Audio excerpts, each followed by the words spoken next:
Ji. Ji, I am audible जी। मेरी आवाज आ रही क्लास? जी आ रही है। चलें। तो स्टार्ट करते हैं। वो हमने एक टाइमलाइन देखी थी कि 17 जून तक किस तरह वो जो है ना वो डील एक साइन हुई। उसके ऊपर भी हम बात करेंगे कि वो 14 पॉइंट जो एमओयू है उसके अंदर क्या क्या है, विक्ट्री किसकी हुई है और क्या क्या सिनेरियो, वो हम आगे बात करते हैं। अभी हम देखते हैं कि इसका इम्पैक्ट क्या हुआ। तो सबसे पहले हमारे पास आता है state of Hormuz stand of. ठीक है। तो यहाँ पे बेसिकली क्या हुआ, एसिमेट्रिक वॉरफेयर स्टार्ट हो गया। तो इसमें क्या हुआ, जॉइंट स्ट्राइक जब हुई तो ईरान ने क्या कर दिया, डिफेंसिव डॉक्ट्रिन को इंट्रोड्यूस करवाया। 4 मार्च को उन्होंने इसको स्टेट ऑफ हॉर्मोज को बंद कर दिया। ठीक है। और जिससे दुनिया के जो 20% ग्लोबल ऑयल सप्लाई थी दुनिया को, वो रुक गई। इन्होंने किया कैसे, 600 स्पीड बोट्स जो है ना वो वहाँ पे इन्होंने डिप्लॉय कर दी। ठीक है। स्पीड बोट्स छोटी छोटी बोट्स होती हैं ये, बेसिकली ये यूज़ होती हैं इसी मकसद के लिए कि आपने कोई अटैक होता है तो उसमें फिर ये जो है ना स्पीडीली वहाँ पे 300-400 किलोमीटर की जो स्पीड से जो है ना ये मिसाइल्स वगैरह लॉन्च भी कर देती हैं। ठीक है। इनके ऊपर मिसाइल लॉन्च करने की भी कैपेसिटी होती है। उसके साथ साथ broad distribution of intelligence, acoustic marine mines, इन्होंने मैरीन माइंस बिछा दी नीचे। ठीक है। और बेसिकली टॉर्पेडोज नीचे जो है ना माइंस के साथ लगा दिए, बारूदी सुरंगें नीचे बिछा दी, ताकि ऊपर से कोई शिप गुजरे तो वो जो है ना डिस्ट्रॉय हो जाए। तो कमर्शियल शिप यहाँ से फिर गुजरना वो अफोर्ड ही नहीं कर सकता कोई कंट्री के, भाई इस रास्ते खतरनाक रास्ते से हम लोग गुजरे, क्योंकि नीचे बारूदी सुरंगें हैं और ईरान को पता है कि कहाँ कहाँ पे बिछाई हैं हम लोगों ने। ठीक है। तो इस तरह इन्होंने जो है ना वो स्टेट ऑफ हॉर्मुज को बंद करके रखा। और इसी तरह इन्होंने जीपीएस स्पूफिंग का जो सहारा लिया, बेसिकली साइबर अटैक्स किए मुख्तलिफ जो शिप्स थे ना उनके ऊपर। अब जो समुद्र में गल्फ ऑफ ओमान में या पर्शियन गल्फ में जो बहरी जहाज या शिप्स जो गुजर रही हैं, उनका जीपीएस सिस्टम को उन्होंने जो है ना वो फेक सिग्नल्स दे दिए कि आप तो इंटरनेशनल वाटर्स में हो, लेकिन असल में वो जा कहाँ पे रहे होते हैं, वो ईरानियन टेरिटरी के अंदर जा रहे होते हैं। और जब वो ईरानियन टेरिटरी के अंदर जाते हैं तो ये वहाँ पे उनको इन्होंने कैप्चर करना शुरू कर दिया, एक लीवरेज लेने के लिए कि भाई इनको हम यूटिलाइज करेंगे एज अ लीवरेज। ठीक है। In the peace talks. तो मुख्तलिफ कंट्रीज़ के ऊपर जब प्रेशर बना, मुख्तलिफ कंट्रीज़ ने बनाया, इकोनॉमीज जो है ना डिविंडल करना शुरू की मुख्तलिफ कंट्रीज़ की, जापान की, आपका इंडिया की। ठीक है। और मेनली पाकिस्तान भी उसमें बड़ा इफेक्ट हुआ। तो एक प्रेशर बना स्टेट ऑफ हॉर्मोज का दुनिया के ऊपर, स्पेशली प्रेसिडेंट ट्रंप के ऊपर कि भाई जी आप तो जो है ना वो यूक्रेन वॉर को अब देख लेना, यूक्रेन वॉर चल रही है, कब से चल रही, 4 साल हो गए, 5 साल हो गए। ठीक है। तो लेकिन उसको कोई रोकता नहीं, क्यों नहीं रोकता, क्योंकि उसका इम्पैक्ट पूरी दुनिया के ऊपर नहीं आ रहा, वहाँ पे कोई स्टेट ऑफ हॉर्मोज या इस तरह की चीज़ नहीं है जिससे पूरी दुनिया उसके इम्पैक्ट हो। लेकिन यहाँ पे अब दुनिया इम्पैक्ट हो रही है। ठीक है। ग्लोबल ऑयल प्राइसेस $70 से कहाँ पे चली गई थी, $126 पे। तो इम्पैक्ट तो हुआ है ना। तो अब यहाँ से इसीलिए फिर उन्होंने इसको एज अ लिवरेज यूज किया, स्टेट ऑफ हॉर्मोज को। ठीक है। ये ईरान के लिए एक बड़ा एज था। अगर स्टेट ऑफ हॉर्मोज ना होती तो ईरान की ये जो कंडीशन है ये ना कभी भी ना होती। ठीक है। ईरान और इसराइल और यूएसए कभी भी जो है ना इनके साथ डील वगैरह साइन ना करते। ऑल्दो इसराइल तो इसके अंदर इन्वॉल्व नहीं है, बहरहाल जो है ना वो जो अभी ये डील साइन हुई है तो वो स्टेट ऑफ हॉर्मोज की बदौलत ही हुई है। उसमें और फैक्टर्स भी हैं, इनकी रिजिलियंस भी है और सारे मामलात भी हैं, लेकिन लेकिन जो स्टेट ऑफ हॉर्मोज का जो एंगल है ना वो यहाँ पे एक मेन उसने कलीदी किरदार अदा किया है। ठीक है जी। उसके बाद हमारे पास आता है जी रीजनल जियो पॉलिटिकल शिफ्ट। ठीक है। कि ओवरऑल जियो पॉलिटिक्स के अंदर जो चेंजेस हैं वो किस तरह हुए हैं। अब जाहिर है ये वॉर जो थी वो एक फ्रंट के ऊपर तो नहीं लड़ी गई, ईरान और इसराइल और यूएसए की वॉर तो नहीं थी। इसमें फिर लबनान में जो हिजबुल्ला था वो भी वॉर में अंडर हो जाता है 2 मार्च को, क्योंकि इनकी आइडियोलॉजी सेम है ना। इनकी आप ये कह लें ये पीर भाई हैं आपस में। ये हो गया आपका हिजबुल्ला, हमास, ये सारे लोग क्या हैं, इनके सुप्रीम लीडर एक ही हैं। तो जब इनके सुप्रीम लीडर की डेथ हुई, शहादत हुई, तो वो फिर आपका जो है वो भी वॉर में एंटर हो गए। ठीक है। बाकी ग्रुप्स तो नहीं एंटर हुए। हमास को देख लें, हुदीस को देख लें, ये लोग एक्टिव नहीं हुए। ठीक है। लेकिन हिजबुल्ला ने कहा कि नहीं यार मैं गैरतमंद हूँ, तो मैं इसमें इन्वॉल्व होता हूँ। तो वो इन्वॉल्व हो गए 2 मार्च को। ठीक है। उन्होंने इसराइल के ऊपर अटैक्स करना शुरू कर दिए और फिर उसके बदले में जो है ना जो आपका नॉर्दर्न इसराइल के ऊपर इन्होंने अटैक किए, हिजबुल्ला ने भी इसराइल ने भी इनके ऊपर अटैक करना शुरू कर दिए। बका वैली में, बैरूत में, दहिया का इलाका जो कि हिजबुल्ला का स्ट्रांग होल्ड है, तो वहाँ पे अटैक्स वगैरह जो है ना होना स्टार्ट हो गए, जिससे क्या हुआ कि वहाँ पे 1.2 मिलियन लोग जो है ना लेबनान के अंदर वो क्या हो गए, डिस्प्लेस हो गए। ठीक है। और इसी के साथ साथ 3900 जो है ना वो डेथ्स, 3900 डेथ्स वहाँ पे हो चुकी हैं। ठीक है। तो इनडिस्क्रिमिनेट बॉम्बिंग कर रहा है वहाँ पे इसराइल। तो ये मसले मसाइल ये हो रहे हैं। और साउथ जो लेबनान है आपका उसके ऊपर इन्होंने कब्जा भी कर लिया है। ठीक है। ऑल्दो ये एग्री कर गए हैं, आज की न्यूज़ है कि हिजबुल्ला और इसराइल ये सीज फायर पे एग्री कर गए हैं। ठीक है। शुरू शुरू में तो ये कह रहा था, जब ये डील साइन हुई है तो नेतन्याहू कह रहा था कि मैं तो इस मुआहदे का हिस्सा ही नहीं हूँ। ठीक है, लेकिन अभी बात सामने आ रही है, लेकिन उसमें भी ये इनकी टर्म्स ये है कि 10 किलोमीटर का जो एरिया है साउथ लेबनान का, इसराइल की बॉर्डर से लेके आगे 10 किलोमीटर तक, ये मैंने नहीं छोड़ना। ठीक है, जंग मैं ना भी करूँ, लेकिन ये है कि मैंने इस इलाके को बफर जोन के तौर पर क्रिएट करना है, ताकि हिजबुल्ला जो है ना ऊपर से आके मेरे ऊपर अटैक यहाँ से लॉन्च ना करे। तो उन्होंने अपनी जो प्रेजेंस है वो वहाँ पे मेंटेन की हुई है। तो लबनान का जो फ्रंट है वो इस तरह इन्वॉल्व हो चुका हुआ है इसमें, ओवरऑल इस कॉन्फ्लिक्ट के अंदर। ठीक है, फिर इसी तरह अगर आप ये देखें, दूसरा जीसीसी इन्वॉल्वमेंट, ये जो गल्फ कंट्रीज है जाहिर है वो भी इसमें इन्वॉल्व है, क्योंकि इन कंट्रीज ने ही तो बेसिस दी हुई हैं। अल उदैद एयर बेस कतर ने दी हुई है। ठीक है, इस तरह सऊदीया ने भी अपनी दी हुई हैं। बहरीन के अंदर इनका फिफ्थ फ्लीट मौजूद है। ठीक है, तो ये सारे कंट्रीज अमेरिका को अड्डे दे के ये बेसिकली ईरान को, बेसिकली ईरान के लिए एक मेन टारगेट बन गए। ठीक है, ईरान ने इनको टारगेट किया, क्योंकि ईरान के मिसाइल अमेरिका तक तो नहीं जा सकते ना, इतनी तो उनके पास कैपेसिटी नहीं है। मैक्सिमम रेंज उनकी 2000 किलोमीटर है। इसराइल को वो टारगेट कर सकते हैं, तो इतना दूर अमेरिका बैठा है तो उसको टारगेट नहीं कर सकते। लेकिन ईरान, अमेरिकन इंफ्रास्ट्रक्चर तो यहाँ पे मौजूद है, जहाँ से वो अटैक लॉन्च करते हैं ईरान के ऊपर। तो फिर उन्होंने, ईरान ने उसी कंट्रीज के ऊपर जो है ना वो अटैक लॉन्च किया। कतर हो, सऊदी अरेबिया हो, कुवैत हो, बहरीन हो, ठीक है, यूएई हो, तो इनके ऊपर इन्होंने अटैक्स लॉन्च किए। और बीच में यूएई ने, आपको देखा, यूएई ने भी जो है ना वो खुफिया तरीके से इनके ऊपर अटैक्स लॉन्च किए with the help of Israel. Israeli जो डिफेंस सिस्टम था, आयरन डोम, वो भी वहाँ पे डिप्लॉय किया गया यूएई के अंदर। तो ये मामला इस तरह जो गल्फ के अंदर थी वो एस्केलेशन बढ़ती गई, लेकिन इसमें एक अच्छी चीज़ ये थी कि गल्फ ने एस्केलेट नहीं किया मजीद। वो ईरान जब अटैक अटैक करता था तो उसके बदले में डायरेक्ट रिस्पॉन्स नहीं था सऊदी अरेबिया का या किसी और कंट्री का, हालांकि उनकी जो सोवरेनिटी थी उसकी वायलेशन हो रही है। ठीक है, कोई भी उनके कंट्री के ऊपर अटैक कर रहा है तो जवाब तो बनता है। लेकिन यहाँ पे उन्होंने समझदारी ये की कि जी उन्होंने रिस्पॉन्ड नहीं किया। क्यों नहीं किया? क्योंकि उन्होंने कहा कि अगर हम भी अटैक करते हैं ईरान के ऊपर तो ईरान तो बिल्कुल ही जो है ना वो जीरो हो जाएगा। और जब जो वीकेंड ईरान है ना वो इसराइल को एम्बोल्डन करेगा, वो स्ट्रेंथन करेगा कि इसराइल फिर इस खत्ते का चौधरी बन जाएगा। तो इस वजह से फिर जो है ना उन्होंने थोड़ा सा रिस्क मैनेजमेंट की और डायरेक्ट रिटेलिएशन उन्होंने नहीं की, रिटेलिएट नहीं किया। ठीक है, तो ये जीसीसी की इन्वॉल्वमेंट इस तरह हुई। फिर आप आते हैं हुदीज के ऊपर। हुदीज ने कोई डायरेक्टली इतना इन्वॉल्व नहीं किया, लेकिन उन्होंने 8 जून 2026 को एक ये ऐलान जरूर किया था कि हम जो है ना वो इजरायली बाउंड जो शिप्स होंगी, ठीक है, जो इसराइल की तरफ जा रही होंगी या इसराइल की से आ रही होंगी, हम उनको क्या करेंगे, हम उनको टारगेट करेंगे। ठीक है, जो कि बाबल मंतब से गुजरेगी, स्टेट ऑफ बाबल मंतब से गुजरेंगी। लेकिन वो भी बीच में इन्वॉल्व नहीं हुए, अभी तक उन्होंने कोई इफेक्टिवली उस चीज़ को जो है ना वो रोका नहीं है। ठीक है, लेकिन ये एस्केलेशन अगर बाबल मंदब की तरफ बढ़ती तो दुनिया जो है ना वो 30% ग्लोबल ऑयल सप्लाई से भी महरूम हो सकती थी।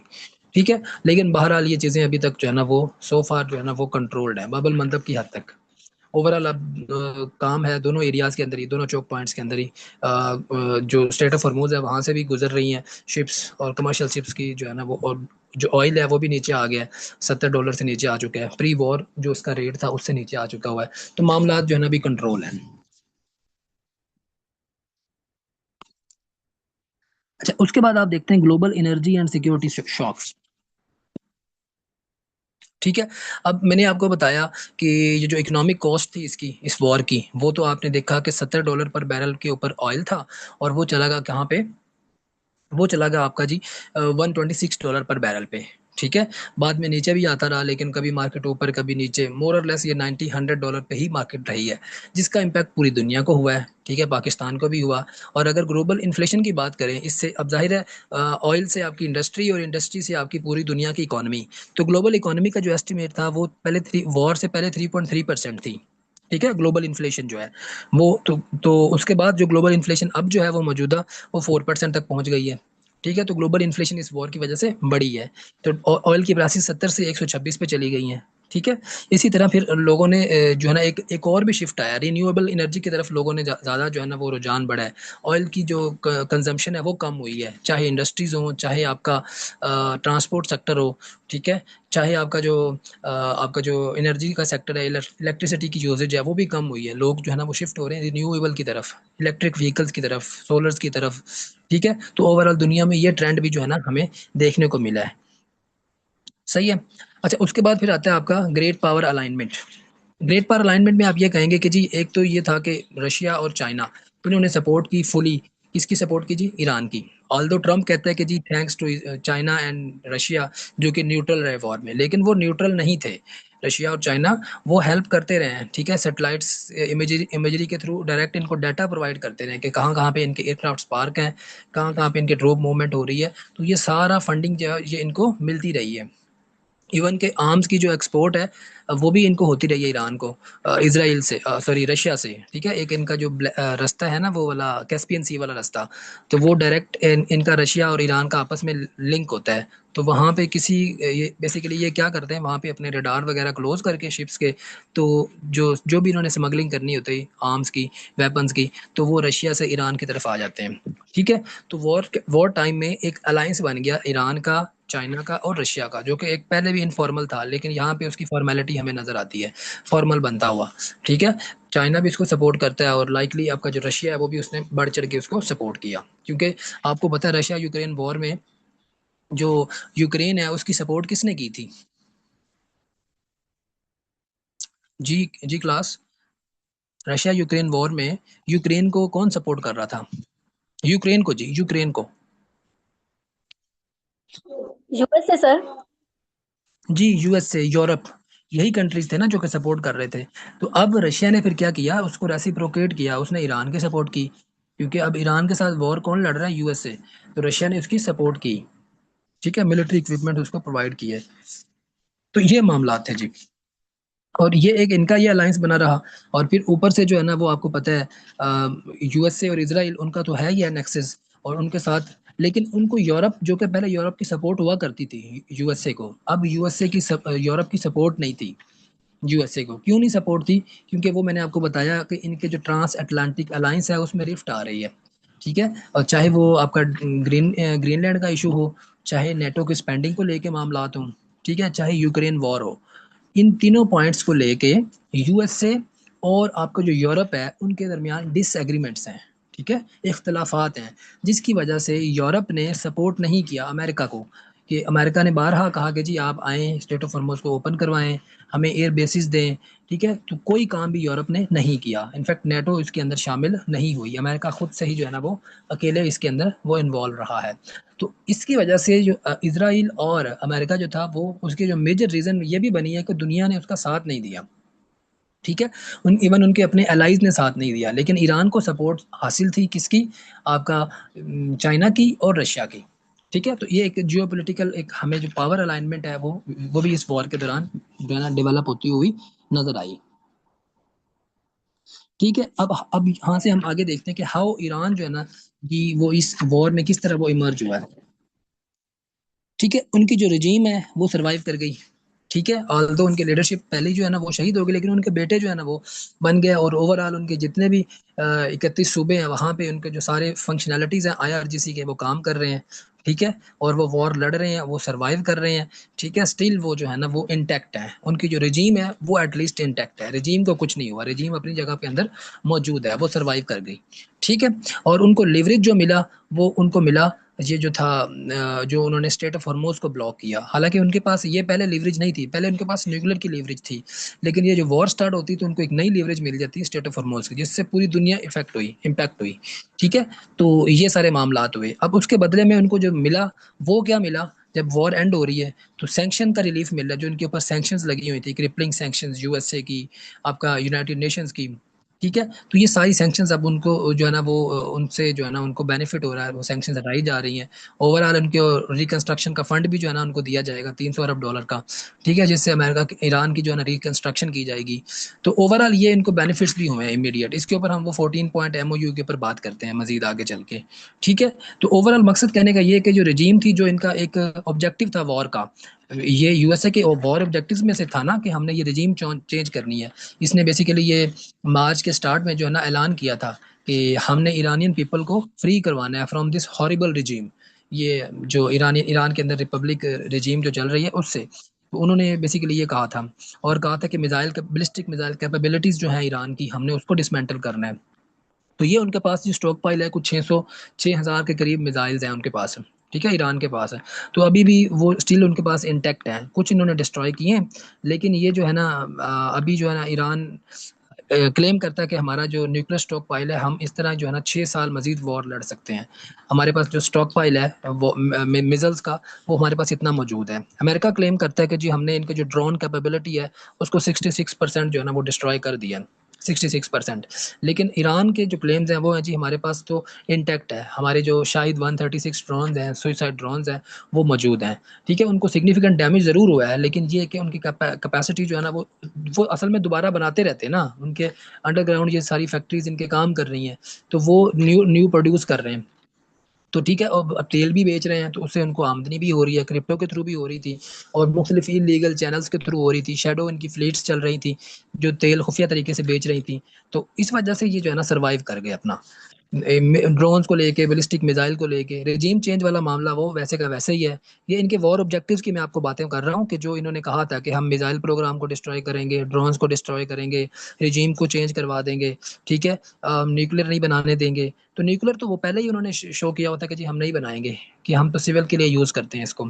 लेकिन अब आप लोग कहेंगे कि जी वो तो 60% एनरिचमेंट किस मकसद के लिए होती है, सिविल के लिए बनाना है तो फिर 3.67 ही ज़रूरी है, तो वो उससे ज़्यादा तो नहीं होनी चाहिए।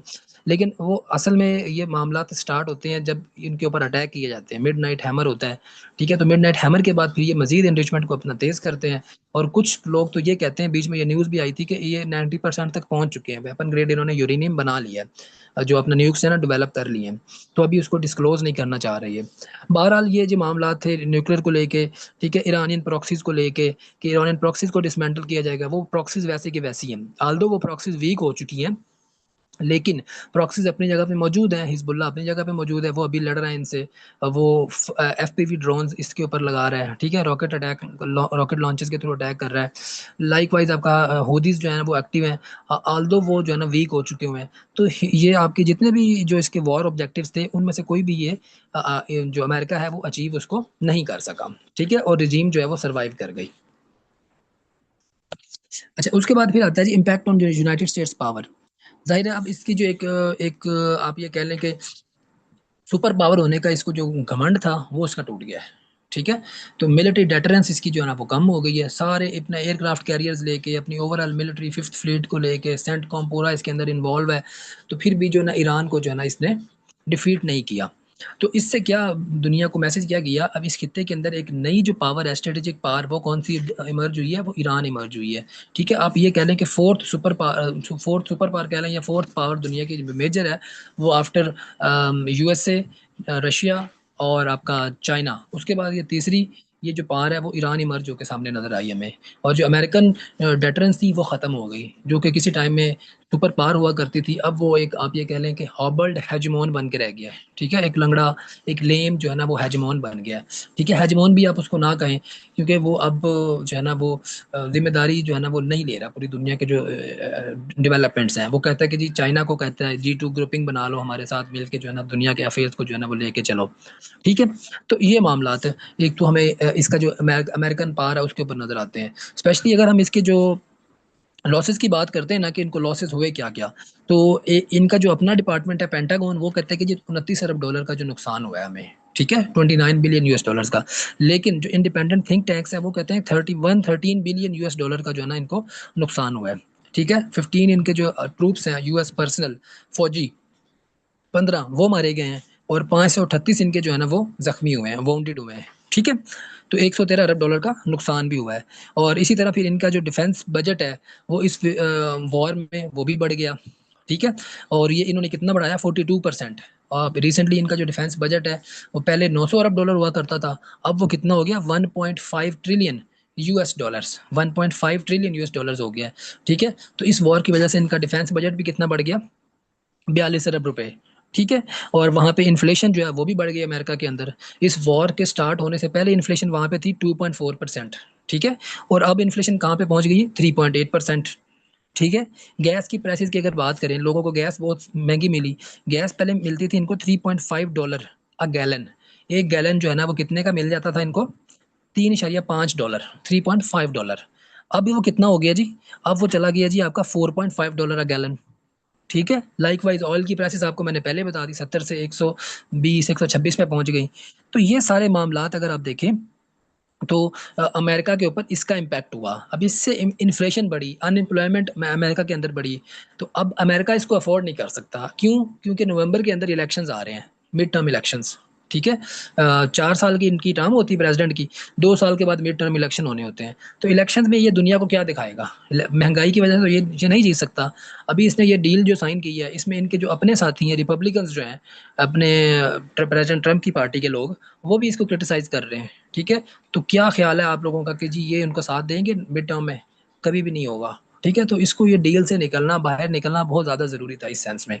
ठीक है, तो ये हम देखते हैं इसके ऊपर जो इम्पैक्ट होता है, ओवरऑल इकोनॉमिक इम्पैक्ट, और इसकी जो स्ट्रेटेजिक इसके ऑब्जेक्टिव्स थे वो उसमें वो फेल होता है। तो इसकी जो पावर है, एक सुपर पावर वाला जो कॉन्सेप्ट था, जो मिथ था, वो जो है ना वो शैटर हो जाती है। ये जी इंडिपेंडेंट आपके थिंक टैंक्स हैं, अकॉर्डिंग टू एनालिस्ट। आप यहाँ पे ये मेंशन करेंगे अकॉर्डिंग टू एनालिस्ट। ठीक है, इंडिपेंडेंट एनालिस्ट। यहाँ पे अपनी किसी की बात ही नहीं करनी, एनालिस्ट की बात करनी है। ठीक है, अच्छा, उसके बाद फिर आप बताएंगे स्ट्रेटेजिक शिफ्ट टू प्रैग्मेटिज्म। अब अमेरिका ने इस चीज़ को देखा कि भाई जी मामला तो ख़त्म नहीं हो सकते। ठीक है, तो फिर अमेरिका ने पॉलिसी अपनाई पीसफुल। ठीक है, पीस अप्रोच अपना उसने जो है ना इंट्रोड्यूस करवाई, और जो इस्लामाबाद मेमोरेंडम है उसके ऊपर उसने साइन कर दिए। ठीक है, क्योंकि उसके उसके भी अपनी कंपल्शंस हैं। ठीक है, वो वॉर को मजीद जो है ना वो सस्टेन नहीं कर सकता, वो वॉर से निकलना चाहता है, क्योंकि उसके ऊपर पहले ही जो अपना इंटरनल डेट है उसका वो बहुत ज़्यादा बढ़ चुका हुआ है। ठीक है, अमेरिका के अंदर अपने बड़े मसले मसाइल है। तो वो वॉर में जो है ना फॉर एवर वॉर में वो नहीं जा सकता, तो वो उससे इविक्ट कर गया, और उसमें प्रैग्मेटिज्म को उसने जो है ना वो प्रैग्मेटिक अप्रोच को अपनाया है। ठीक है, पहले तो इसकी प्रैग्मेटिक अप्रोच कोई नहीं थी ना। पहले क्या कहता था ये कि the whole civilisation will die tonight, कि एक पूरी सिविलाइजेशन को मैं ख़त्म कर दूंगा। इस तरह के ये थ्रेट जो है ना वो ईरान को देता था। लेकिन जब ईरानियन जो है ना उनकी जो रेजिलियंस है, या उनकी जो आप ये कह लें मैनूवरिंग है, उससे फिर जो है ना ये जाहिर है उसको फिर जो है ना इम्पेक्ट हुआ उसको, और ये फिर अब जो है ना वो टेबल के ऊपर बैठा है और बात कर रहा है। ठीक है, ऑल्दो ईरान को भी बड़ा एक नुकसान हुआ है, बहुत ज़्यादा नुकसान हुआ है, उसको तो आप पूरा ही नहीं कर सकते। ठीक है, लेकिन ये है कि वो डिफाइंड रहे हैं, रिजिलियंट रहे हैं। उसके बाद फिर आता है पाकिस्तान का मामला। पाकिस्तान ने ज़ाहिर है इसमें डिप्लोमेटिक रोल प्ले किया, बैक चैनल डिप्लोमेसी हमारी रही। ठीक है, कोवर्ट और ओवर्ट। कोवर्ट वो थी कि जो कि हमने बैक चैनल के थ्रू हमारे जो फील्ड मार्शल या प्राइम मिनिस्टर मुख्तलिफ कंट्रीज़ में जाके, जो हमारी पब्लिक के सामने नहीं है। ठीक है, और जो पब्लिक के सामने है वो ओवर्ट थी हमारी, कि हम किस तरह हमारे दौरे हो रहे हैं, किस तरह हम बैक चैनल टॉक्स करवा रहे हैं। ठीक है, तो हमने सीज़ फायर करवाया 8 अप्रैल को। फिर हमने जेडी वैंस और इनके जो स्पीकर हैं कालीबाफ और अब्बास अरागची, उनको डायरेक्ट टेबल के ऊपर बिठाया। ठीक है, डायरेक्ट टॉक्स करवाई इस्लामाबाद के सीरीना होटल में। लाइक वाइज तो फिर आगे भी हमने अपनी एफर्ट्स की, ताकि ये जो इस्लामाबाद मेमोरेंडम है वो फाइनली उसको हम 14 जून को उसके ऊपर भी एग्रीमेंट करवाया हमने, और 17 को हमने उसके ऊपर 17-18 को साइन भी करवा दिया जून में। तो इसमें पाकिस्तान की एक सस्टेन्ड एफर्ट थी, हमारे प्राइम मिनिस्टर की, फील्ड मार्शल साहब की। ठीक है, तो ये सारे मामला थे। तो इसमें पाकिस्तान ने एक डिप्लोमेटिक बड़ा रोल प्ले किया, हमारा डिप्लोमेटिक कद जो है ना वो इस चीज़ से काफ़ी ज़्यादा बड़ा है। ठीक है, उसमें फिर इस्लामाबाद मेमोरेंडम, अब ये 14 पॉइंट जो मेमोरेंडम है ना उसके मेन मेन पॉइंट, जी ये आपको मैंने बता दिया। ठीक है, अच्छा, उसके बाद जो है ना 14 पॉइंट का जो पीस फ्रेमवर्क है, एमओयू है, उसमें मेन जो है ना विक्ट्री वो आपको नजर आ रही है किसकी? वो ईरान की नजर आ रही है। अब ये सारे पॉइंट मैं आपको लोगों को नहीं बता सकता, इसको आप लोगों ने अब जो है ना वो मेन मेन आपको मैं पॉइंट्स बता देता हूँ। मेन मेन पॉइंट्स ये हैं कि जी अभी जो है ना वॉर परमानेंट, इसको जो है ना इमीडिएटली इसको हम टर्मिनेट करेंगे वॉर को। दोनों पार्टीज ने एग्री किया ये। ठीक है, कि वॉर को क्या कर दिया जाएगा? बंद। सब फ्रंट्स के ऊपर वॉर क्या हो जाएगी? क्लोज हो जाएगी, इंक्लूडिंग लेबनान। ठीक है, लेबनान के अंदर भी जंग जो है जारी है वो उसको बंद करेंगे। ठीक है, इंटरनल अफेयर्स में कोई भी इंटरफेयर नहीं करेगा। ठीक है, कोई भी सोवरेनिटी को वायलेट नहीं करेगा, ना इंडिया अमेरिका करेगा, ना ईरान करेगा। ईरान तो पहले ही नहीं करता, तो अमेरिका भी नहीं करेगा। ठीक है, ईरान के लिए ये जो है ना विक्ट्री होगी, जंग बंद होना, ये भी ईरान के लिए विक्ट्री है। ठीक है, और जो फाइनल डील है वो उसमें टेक्निकल टॉक्स होंगे जी। तो फाइनल डील जो है ना वो आपकी आगे जाके 60 दिनों के अंदर अंदर जो है ना वो डील आपकी फाइनल हो जाएगी। ठीक है, लेकिन अगर इन केस अगर वो डील फाइनल नहीं होती इन 60 दिनों के अंदर, तो उसका टाइम फ्रेम जो है ना वो आगे कंसल्टेशन के साथ बढ़ाया भी जा सकता है। ठीक है, तो ये भी एक, ये कह लें कि ओवरऑल ईरान के लिए विक्ट्री थी। ठीक है। और फिर ईरान जो है, अमेरिका जो है वो अपना नेवल ब्लॉकर जो उसने लगाया हुआ है वो उसको भी रिमूव करेगा 30 दिनों के अंदर अंदर। ऑल्दो उसने काम तो स्टार्ट कर दिया, लेकिन मुकम्मल तौर पे वो कितने दिनों में कर देगा? 30 दिनों के अंदर अंदर जो ईरान अमेरिका का जो नेवल ब्लॉकेड है ना, जो उसने ईरानियन बंदरगाहों या पोर्ट्स को जो किया हुआ है, तो सब का सब जो है ना वो वहां से रिमूव कर देगा। ये भी ईरानियन विक्ट्री है। ठीक है, उसके बाद फिर आप ये देखें,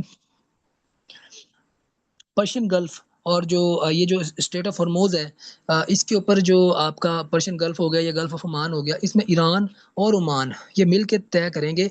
अभी तक तो जो 60 दिन है, ये जो 60 दिनों का टाइम फ्रेम है, इसमें कोई टोल वगैरह ईरान नहीं यहाँ से लेगा, ठीक है, ना कोई और कंट्री लेगा। लेकिन बाद में ईरान और ओमान बाकी गल्फ कंट्रीज के साथ मिलके इसके ऊपर जो टोल का जो निज़ाम है वो उसको इम्प्लीमेंट कर सकते हैं। ठीक है, with the consultation of regional countries. ठीक है, तो यहाँ पे भी आपको ईरान को क्या मिल गया? राइट मिल गया टोल या टैक्स इंपोज करने का स्टेट ऑफ हॉर्मोज से जो भी शिप गुजरेगी। ठीक है, तो इस इन 14 पॉइंट्स के अंदर जो है ना ये चीज़ ये भी आ गई। फिर जो सबसे बड़ी इनकी विक्ट्री ये थी कि सैंक्शंस के ऊपर रिलीफ दे दिया गया। जितनी भी सैंक्शंस लगी हुई हैं, चाहे वो बायोलेटरल है अमेरिका की तरफ से, सॉरी यूनिलेटरल है अमेरिका की तरफ से, चाहे यूएन की तरफ से लगी हुई हैं या यूरोपियन यूनियन की तरफ से लगी हुई हैं, जो भी सैंक्शंस ईरान के ऊपर लगी हुई है ना जी, उनको हम क्या कर देंगे? उनको रिमूव कर दिया जाएगा इमीडिएट। ठीक है, सैंक्शन हटा दी जाएंगी। लाइकवाइज सबसे बड़ी जो एक और इनके है वो इसका पॉइंट है, वो 300 अरब डॉलर का रिकंस्ट्रक्शन फंड वो क्रिएट किया जाएगा with the help of gulf countries. ठीक है, तो रीजनल कंट्रीज मिला के ये जो 300 अरब डॉलर का जो फंड है, वो पैसे आने स्टार्ट भी हो गए हैं ईरान के अंदर। ठीक है, तो उसके थ्रू जो है ना वो ईरान की जो नुकसान हुआ है, जो रेपरेशन हैं उसको वो पे की जाएगी, जो कंस्ट्रक्शन रिकंस्ट्रक्शन की जाएगी उसकी ईरान की। ठीक है, तो ये सारे मामला है। न्यूक्लियर प्रोग्राम के ऊपर जो है ना ईरान काम नहीं करेगा, वो उसको डिसमेंटल कर देगा। ठीक है, तो ओवरऑल जो फाइनल इसका जो पॉइंट था वो ये था कि जी जो फाइनल डील है, जो जब ये अप्रूव हो जाएगी, उसको फिर भेजा जाएगा कहाँ पे? सिक्योरिटी काउंसिल में, यूएन की सिक्योरिटी काउंसिल में। तो अब मुझे ये लगता है कि ये डील वहाँ पे पास नहीं होनी। ठीक है, सिक्योरिटी काउंसिल में ब्लॉक कर देना है यूएसए ने, और यूएसए अगर करेगा तो उसके साथ जो अलाई है उसके यूरोपियन कंट्रीज हैं, वो हो सकता है उसको ब्लॉक कर दें। ठीक है, अगर यहाँ पे ये चल भी गई, यहाँ से पास भी हो गई, तो फिर अमेरिकन कांग्रेस जो है ना वो इसको पास नहीं होने देगी। ठीक है, क्योंकि अमेरिकन कांग्रेस में आपको पता है ना कि अमेरिका के अंदर किसकी वो है, जो अमेरिकन कांग्रेस के बारे में ये बोला जाता है कि American Congress is an Israeli occupied territory. ठीक है, तो वहाँ पे जूश लॉबी बहुत ज़्यादा स्ट्रांग है। तो अमेरिकी कांग्रेस जब तक पास नहीं करेगी तो ये सारे मामलात आगे नहीं चलेंगे। ठीक है, तो ये डील जो है ना वो नहीं होगी, तो ये फाइनली फिर अगेन इनकी वॉर स्टार्ट होनी है। तो वो जो रियलिस्ट पर्सपेक्टिव है वो ये कहता है कि जी कोई पीस नाम की कोई चीज़ नहीं होती दुनिया में। पीस वही होता है, पीस एक बेसिकली टाइम फ्रेम होता है जिसमें नेक्स्ट वॉर की तैयारी की जाती है। ठीक है, तो अब ये जो टाइम मिल गया है, ईरान इसमें अपने आप को रीग्रुप करेगा, सैंक्शन उससे निकलेंगे, इकोनॉमी को तकड़ा करेगा, बेहतर करेगा, तो अगेन ये दोबारा वॉर में इंडल्ज हो जाएंगे। तो ये वॉर जो है ना वो चलती रहेगी। ठीक है, अगर हम रियलिस्ट पर्सपेक्टिव में देखें। ठीक है, बहरहाल अगर हम आइडियलिस्ट पर्सपेक्टिव की तरफ जाएं तो ये कोलैबोरेटिव वे में ये मामला सेटल भी हो सकते हैं जिस तरह हुआ था जेसीपीओ में। लेकिन फिर जो है ना दोबारा वॉर स्टार्ट होगी 2018 के अंदर। तो ये चीज़ें आपने दोनों पर्सपेक्टिव वहाँ पे थ्योरेटिकल एनालिसिस यहाँ पे अपना कर देना है, रियलिस्ट के थ्रू भी और आपका जो आइडियलिस्ट पर्सपेक्टिव है दोनों बता देने। ठीक है, तो ये इस्लामाबाद मेमोरेंडम था। तो उसके बाद आता है जी पाकिस्तान के जो जो हमारे ऊपर लेसन, पहले हम देख लेते हैं पाकिस्तान के ऊपर इम्पैक्ट क्या हुआ। हमारी जो 80 से 85% जो ऑयल इम्पोर्ट्स थी ना, ऑयल और गैस इम्पोर्ट्स, वो कहाँ से आती हैं जी? गल्फ रीजन से। अब गल्फ रीजन में स्टेट ऑफ हॉर्मोज तो बंद है, तो हमारा बहुत बहुत ज़्यादा इसके ऊपर हमें जो है ना वो इम्पैक्ट हुआ। ठीक है, ऑल दो हमारा जो ऑयल था वो सऊदी अरेबिया के थ्रू आता रहा, हमारी लाइफ लाइन एक बची रही कि यम्बो पोर्ट के थ्रू रेड सी के रास्ते हमें ऑयल वगैरह मिलता रहा। लेकिन प्राइसेस हमने देखा कि वो 280 से लेके कहाँ पे पहुंच गई, 400 रुपी पर लीटर जो पेट्रोल प्राइसेस है वो बढ़ गई। उससे फिर पाकिस्तान में इन्फ्लेशन भी आई, ओवरऑल हमारी इकोनॉमी के ऊपर इम्पैक्ट पड़ा। ठीक है, हमारा करंट अकाउंट सरप्लस में था वो डेफिसिट में चला गया। ठीक है, और हमारा जो इम्पोर्ट बिल था वो भी बढ़ गया मंथली। ये वॉर स्टार्ट होती है ना उससे पहले हमारा जो इम्पोर्ट बिल था 1 महीने का ऑयल का, ठीक है, कि ऑयल जो हम खरीदते थे बाहर से उसका कितना खर्चा आता था, 1.3 बिलियन यूएस डॉलर्स। तो वॉर के बाद वो कितना आ गया, 2.27 बिलियन यूएस डॉलर्स। तो हमारा जो ऑयल इंपोर्ट बिल था वो इस वॉर की वजह से बढ़ा, जिसकी वजह से हमारी इंडस्ट्रीज और ओवरऑल हमारी इकोनॉमी के ऊपर एक बड़ा इम्पैक्ट पड़ा। ठीक है जी। और लाइक वाइज हमें और भी काफ़ी डायरेक्टली कि हमारे जो ऑस्टेरिटी मेजर्स हमने अपनाए, इस तरह वीक में जो है ना हमने 4 दिन वो हमने कर दिया वर्क वीक जो है ना उसको वीक टाइम जो है ना क्या कहते हैं उसे, वर्क टाइम जो है ना उसको कम कर दिया। 4 दिन के अंदर हमने अलाउ किया कि बाकी 3 दिन हमने ऑफ करना है, ताकि इंडस्ट्री, इलेक्ट्रिसिटी और बिजली और जो फ्यूल है उसकी जो है ना वो खपत ना हो, कम से कम यूज़ हो। ठीक है। तो ये सारे मामला थे जी, पाकिस्तान के ऊपर इस तरह इम्पैक्ट हुआ, और स्पेशली गैस का हमारे ऊपर बहुत ज़्यादा इम्पैक्ट हुआ। गैस हमारी आती थी 99% कहाँ से, कतर से, और कुछ हिस्सा यूएई से भी आता था। लेकिन अब वो गैस हमें नहीं पहुंच सकी, तो हमारे लिए गैस महंगी होगी। जो कि हमें $13 की मिलती थी 1 MMBTU, वो हमें कितने का मिलना शुरू हो गया, $30 का। हमने मंगवाई भी कहाँ से, अजरबैजान से जाके। ठीक है। तो गैस, ऑयल और ये सारे मामला पाकिस्तान के ऊपर इम्पैक्ट हमें हुआ। तो अब यहाँ पे पाकिस्तान ने करना क्या है, पाकिस्तान ने एक स्ट्रेटेजिक ऑटोनॉमी यहाँ पे मेंटेन करके रखनी है। ठीक है। और अपनी जो सप्लाई लाइंस हैं उसको हमने डाइवर्सिफाई करना है। जस्ट हमने गल्फ के ऊपर डिपेंडेंट नहीं रहना, हमने वेनेजुएला, हमने ब्राज़ील, हमने रशिया, इन सब को एक्सप्लोर करना है, ताकि in case of next future conflict होता है तो उसमें हमारा जो एक ही जो सप्लाई लाइन है वो डिस्ट्रॉय ना हो सके। ठीक है। तो इसी तरह फिर आपने मीडिएशन का रोल किया, तो हमारी एक डिप्लोमेटिक स्टेचर भी बढ़ा है दुनिया में, लेकिन इसको हमने ट्रांसलेट करना है अपनी इकोनॉमिक पावर के थ्रू, कि इकोनॉमी को हम स्ट्रॉन्ग करेंगे तभी जाके हमारा जो है ना मेजर ऑब्जेक्टिव जो है हम उसको अचीव कर पाएंगे। ठीक है। क्योंकि फॉरेन पॉलिसी जो है ना वो बिगिंस एट होम। तो अपने होम को सबसे पहले आपने ठीक करना है, इकोनॉमी को बेहतर करना है। दुनिया के मामला तो हम दुनिया के इश्यूज जो है उसको तो रिजॉल्व करवा रहे हैं, ईरान को, यूएसए को टेबल के ऊपर बिठा रहे हैं। तो हम खुद भी बैठे हैं, हमारे जो डिफरेंट पॉलिटिकल पार्टीज हैं उनको भी बिठाएं। ठीक है। और हमारे नेबर्स के जो अंदर जो मामला चल रहे हैं, अफगानिस्तान के साथ मसले मसाइल हैं, इंडिया के साथ मसले मसाइल हैं, उनको रिजॉल्व करें, ताकि हम जो इकोनॉमिक ट्रैक के ऊपर जो है ना वो वापस आ सकें। ठीक है जी। तो पाकिस्तान को ये करना चाहिए। ओवरऑल ये एक एनालिसिस था जी इस टॉपिक के ऊपर। यहाँ पे कोई सवाल, कोई इश्यूज, कोई मसले मसाइल हैं तो आप लोग मुझसे पूछ सकते हैं।